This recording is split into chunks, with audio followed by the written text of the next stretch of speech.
Dramatic love stories, or should I say, love disasters. It all starts with Zeus, the king of the gods, who, let's be honest, couldn't keep his eyes to himself. This time, he fell for the beautiful mortal, Io.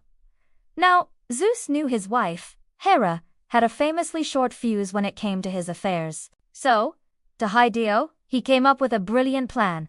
Turn her into a stunning, snow-white cow. Smooth, right?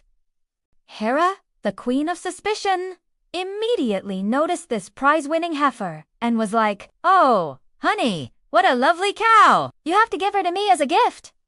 Backed into a corner, Zeus couldn't refuse. Hera, now the proud owner of a very stressed-out cow person, wasn't taking any chances. She assigned her most reliable security guard to watch over Io, the 100-eyed giant, Argus. This guy never slept. Literally, at least 50 of his eyes were always open.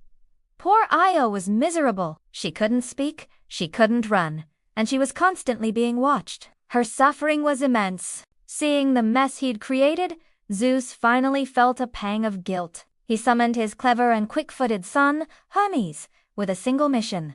Free Io. Hermes, the god of tricksters, flew down to the mountain where Argus stood guard. He didn't use force. Instead, he sat down and began to tell the most boring stories and play the most sleep-inducing tunes on his pipes. One by one, all 100 of Argus's eyes fluttered shut. As soon as the giant was completely asleep, Hermes drew his curved sword and, let's just say Argus's watch was permanently over. Io was free. But if you think Hera was going to let this go, you don't know Hera.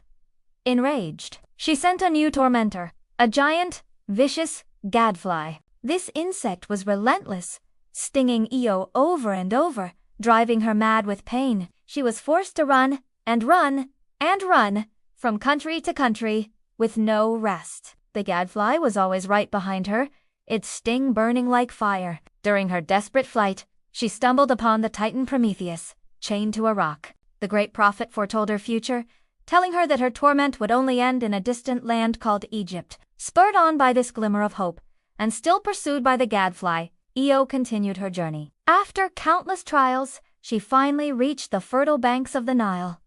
There, Zeus was waiting. He finally restored her to her human form. Io's suffering was over. She gave birth to a son, Epaphus, who would grow up to become the first king of Egypt and the ancestor of a legendary line of heroes. From a simple affair to the founding of a dynasty, the Io story is a sad adventure that teaches us not to trust Zeus's promises.